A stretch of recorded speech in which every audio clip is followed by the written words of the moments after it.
milagre ou morte. Que a graça e a paz do Senhor Jesus seja sobre tua vida, sobre tua casa. Amém. Queria convidar você a abrir a palavra de Deus, a Bíblia Sagrada, no Evangelho de Marcos, capítulo 8, verso 1 até o verso 10. Marcos 8, 1 a 10. Vamos fazer a leitura. É um texto bem conhecido, mas a palavra de Deus ela é viva e ela sempre traz algo aos nossos corações. Naqueles dias, quando outra vez se reuniu grande multidão, e não tendo eles o que comer, chamou Jesus os discípulos e lhes disse: tenho compaixão desta gente, porque há 3 dias que permanecem comigo e não têm o que comer. Se eu os despedir para suas casas em jejum, desfalecerão pelo caminho. E alguns deles vieram de longe, mas os seus discípulos lhe responderam: donde, porém, alguém fartá-los de pão neste deserto? Alguém poderá fartá-los de pão? Donde vamos arrumar? E Jesus lhes perguntou: quantos pães tendes? Responderam eles: 7. Ordenou ao povo que se assentasse no chão. E tomando os 7 pães, partiu-os, após ter dado graças, e os deu a seus discípulos, para que estes os distribuíssem, repartindo entre o povo. Tinham também alguns peixinhos e, abençoando-os, mandou que estes igualmente fossem distribuídos. Comeram e se fartaram. E dos pedaços restantes, recolheram 7 cestos. Eram cerca de 4.000 homens. Então Jesus os despediu. Logo a seguir, tendo embarcado juntamente com seus discípulos, partiu para as regiões de Dalmanuta. Vamos orar. Papai, é a tua palavra. E sabemos, papai amado, que a tua palavra ela não volta vazia. Por isso, Senhor Deus, nós pedimos para que o teu Espírito Santo, o Santo Consolador, venha abrir os nossos olhos, abrir, Senhor Deus, nosso coração e também nos dar entendimento. Fala conosco através da tua palavra. Nós clamamos em nome de Jesus. Amém. É uma passagem bem conhecida, a segunda multiplicação. Jesus já havia feito outra multiplicação de pães e peixes, e por incrível que pareça, aqueles que estavam próximos a ele, os seus discípulos, a quem ele deu a comissão de serem apóstolos, não entenderam. Então aqui acontece uma segunda multiplicação. E eu coloquei como tema milagre ou morte. Queridos, o mundo em que nós vivemos nos nossos dias de hoje, ele está em alerta vermelho. Há um caos, há uma turbulência que ninguém sabe explicar o porquê. As previsões são desesperadoras. Já acontecendo hoje, mas com previsão catastrófica do que está por vir. Falta de água, falta de alimento, epidemias, pandemias, guerras, rumores de guerras. Tudo aquilo que Cristo Jesus já profetizou. Estão acontecendo aos nossos olhos. Diariamente, nós passamos por lutas, carências, necessidades, medos, ansiedade, são coisas que nos corroem por dentro. E aí a pergunta, como que nós vamos enfrentar tudo isso? Algumas vezes nós pensamos assim: não poucas. Se algo diferente não acontecer, eu não sei o que vai ser de mim. Se não acontecer um milagre, eu vou acabar morrendo. Então, amados, nós vamos ver uma situação nesta passagem aqui, que se não ocorresse um milagre, pessoas morreriam. Por isso o tema, milagre ou morte. O primeiro ponto, estou com fome.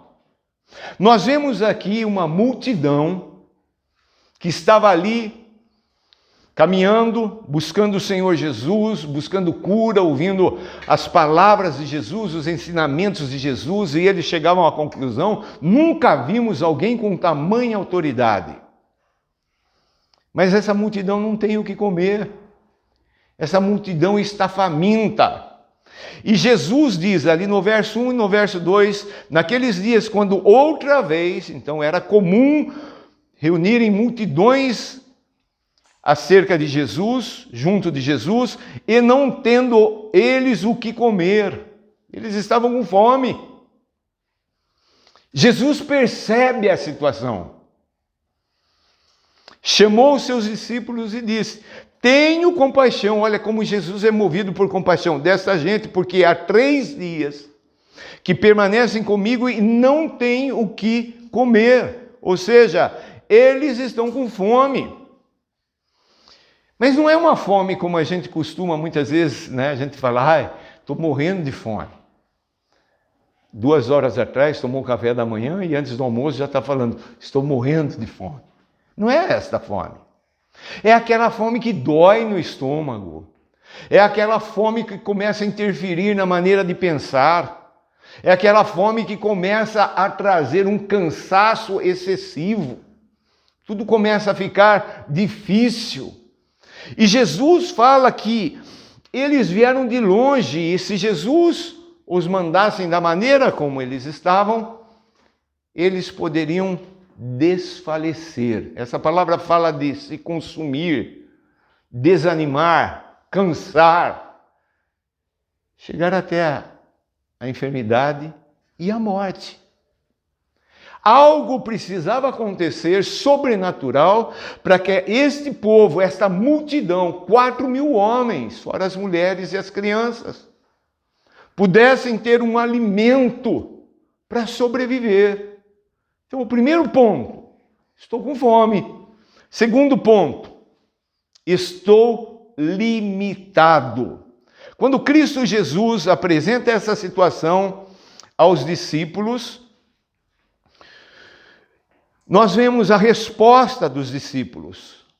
Mas os seus discípulos, verso 4, lhe responderam: donde poderá alguém fartá-los de pão neste deserto? Eles vivem uma vida de limitação, estão num deserto. Lá na primeira multiplicação, eles pensaram até ir a cidades próximas e comprar, mas não tinham dinheiro. Aqui nem essa possibilidade eles têm. Deserto é um lugar onde não tem nada. E eles então se veem limitados. Por isso eu dei esse ponto, essa frase, estou limitado. Olha o verso 5, mas os seus discípulos lhe responderam.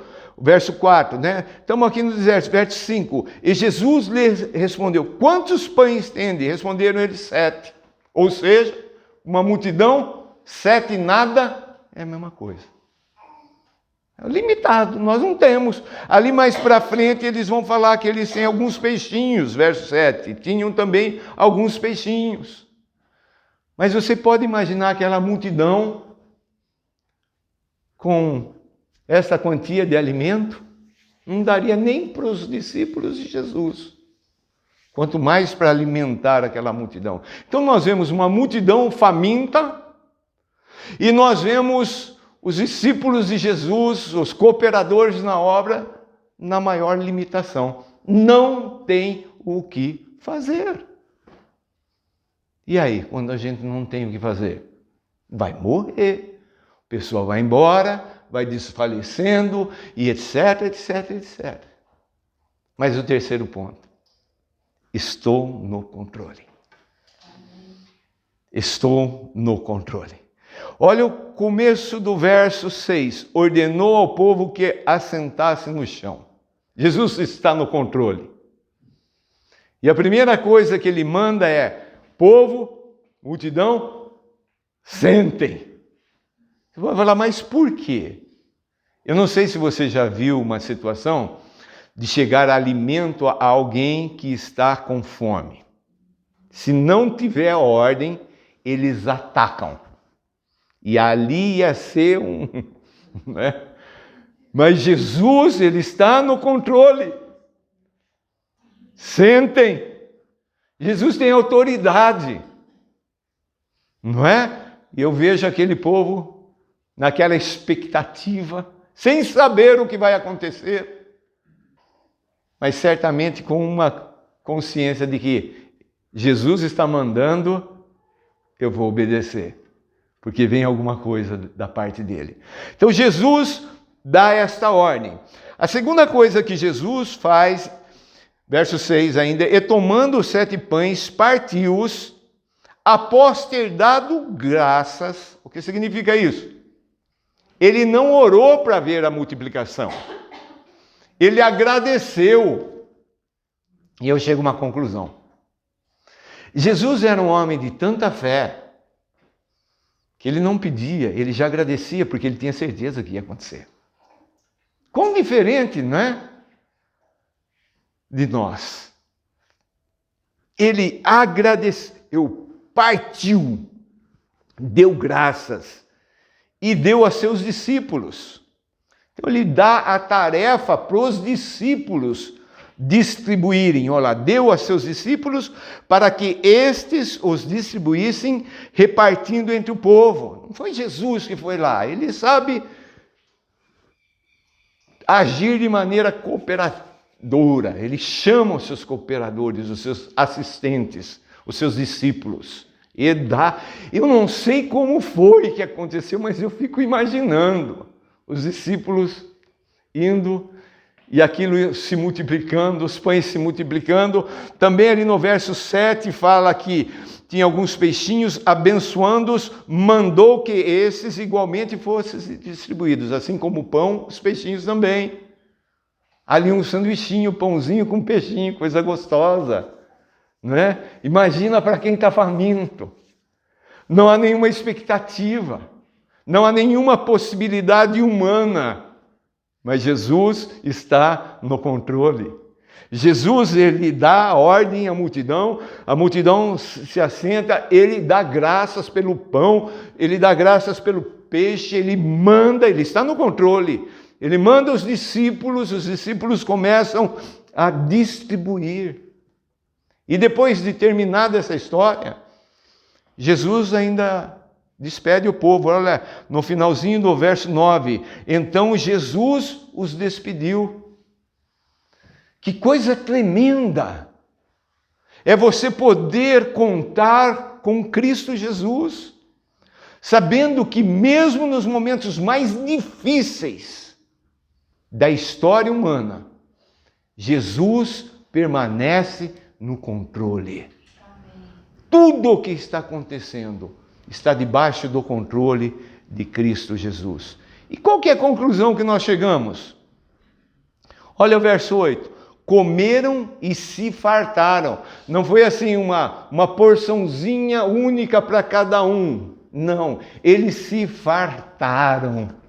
Eu fico imaginando aquele povo. Eu fico me imaginando aquelas crianças. Mãe, dá mais.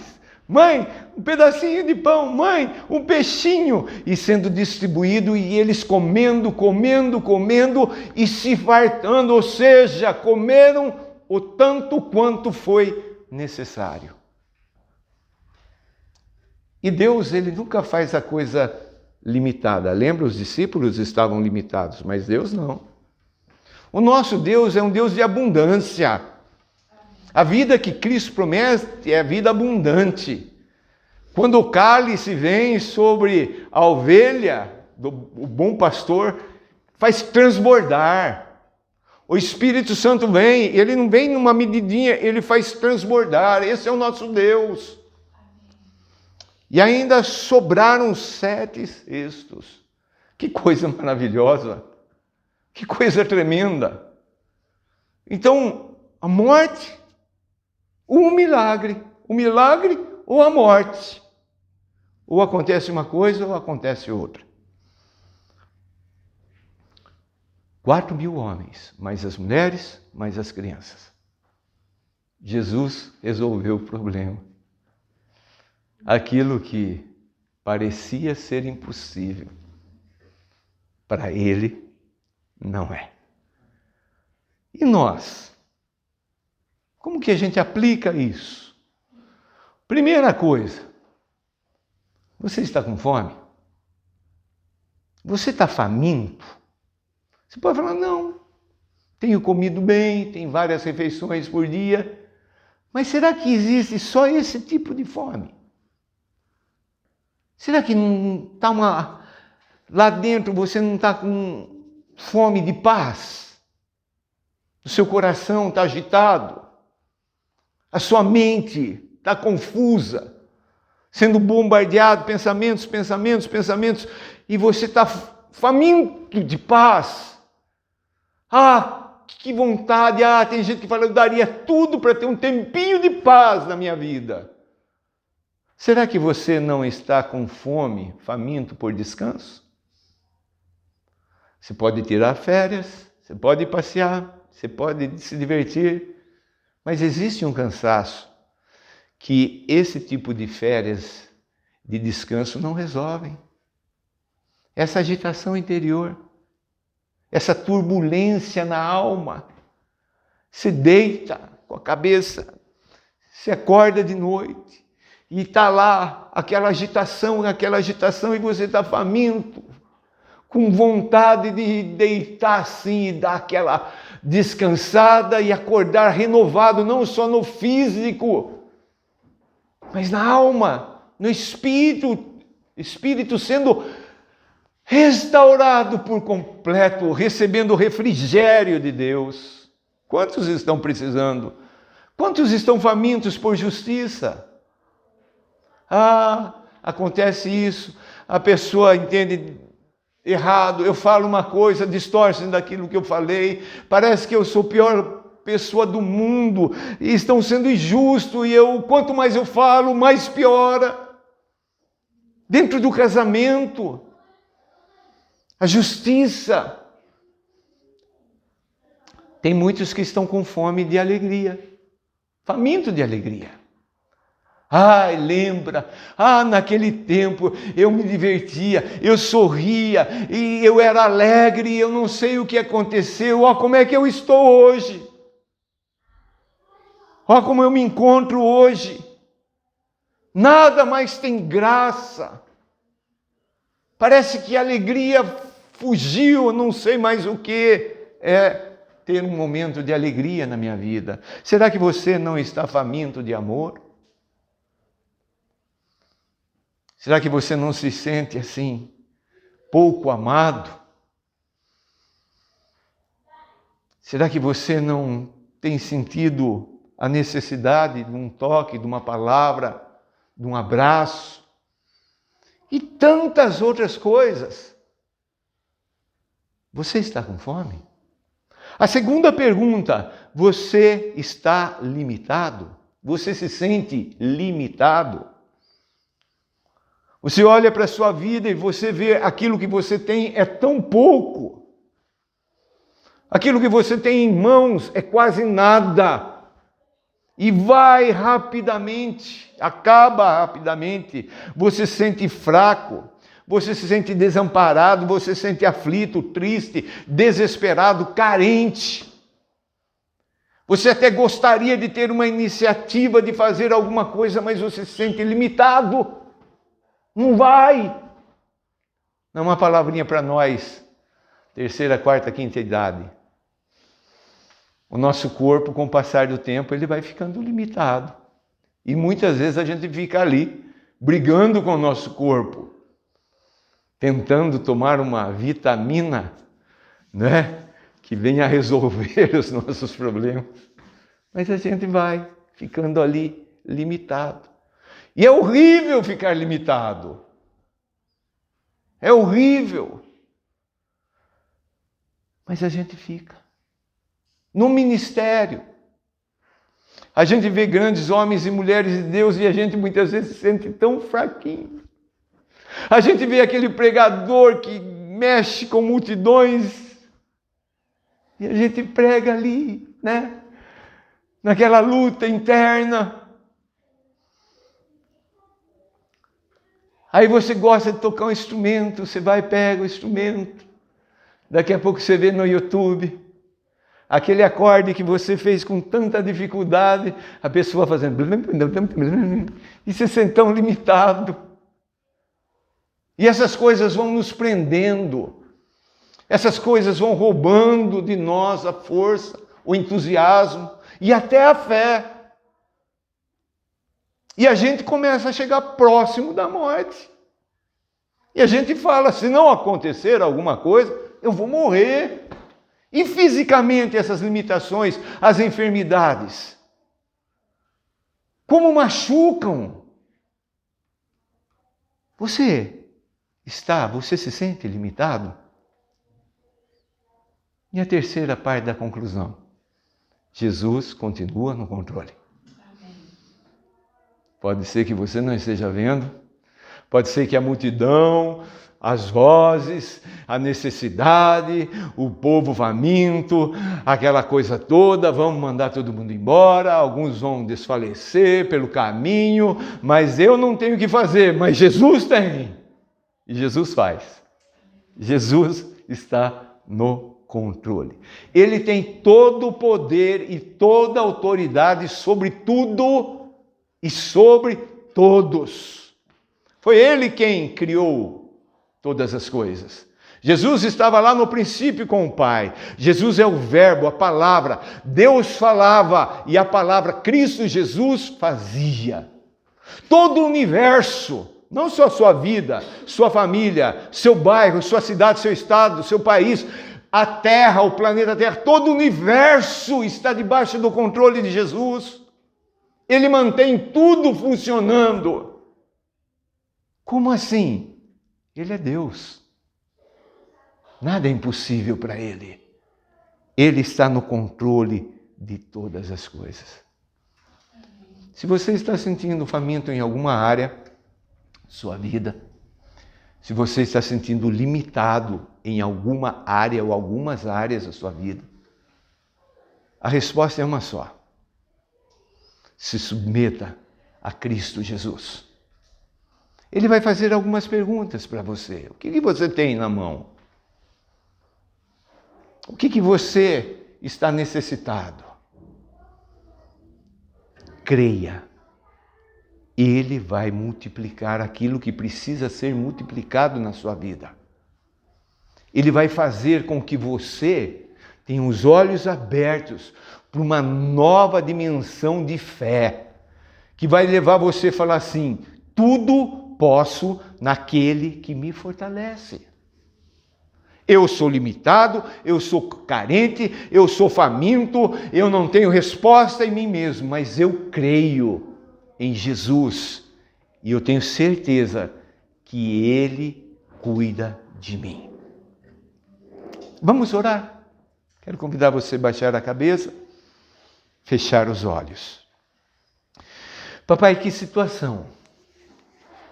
Situação desesperadora. O que fazer com tamanha multidão? O que fazer, Senhor Deus, com tamanha multidão de vozes que nos atormentam? Pensamentos, dificuldades, limitações. O que fazer? Jesus, o Senhor está no controle da minha vida e da vida dos meus irmãos. Dá-nos sensibilidade para ouvir. Dá-nos sensibilidade, Senhor Deus, para ver, para crer que o Senhor está fazendo algo tremendamente maravilhoso no universo, no planeta Terra, na humanidade, em mim, na vida do meu irmão. Dá-nos, Senhor Deus, olhos para enxergar e para agradecer o Senhor, porque a multiplicação vem, a libertação vem, a cura vem, o milagre vem e a morte vai embora.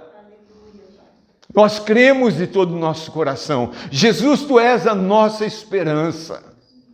Nós colocamos, depositamos em Ti toda a nossa fé, toda a expectativa que temos. E já Te agradecemos. E sabemos que o Senhor vai nos dar tarefas novas para fazer, como distribuir a outros esse pão tão necessário. Jesus, Tu és o pão. Tu és a água. Usa-nos, Senhor Deus, em primeiro lugar, para termos fé, para sermos saciados. E também para levar esse pão para saciar a tantos outros famintos que estão desfalecendo pelos caminhos, pelas estradas, pelas encruzilhadas da vida. Obrigado, Pai. Não há limite, Senhor Deus, para aqueles que creem no Senhor. E eu posso ver, Senhor Deus, o Senhor Jesus despedindo essa multidão, e essa multidão pulando de alegria, cheio de energia física, com a barriga cheia, dando glória a Deus, porque Cristo Jesus operou novamente o milagre e venceu a morte. Obrigado, Jesus, porque lá na cruz o Senhor já nos deu tudo aquilo que nós precisamos. Louvamos o Teu nome, bendizemos a Ti, em nome de Jesus, amém. Receba um forte abraço, creia, nesse Cristo Jesus e viva nessa expectativa de receber para cada necessidade o milagre que Deus tem para você. Em nome de Jesus, amém.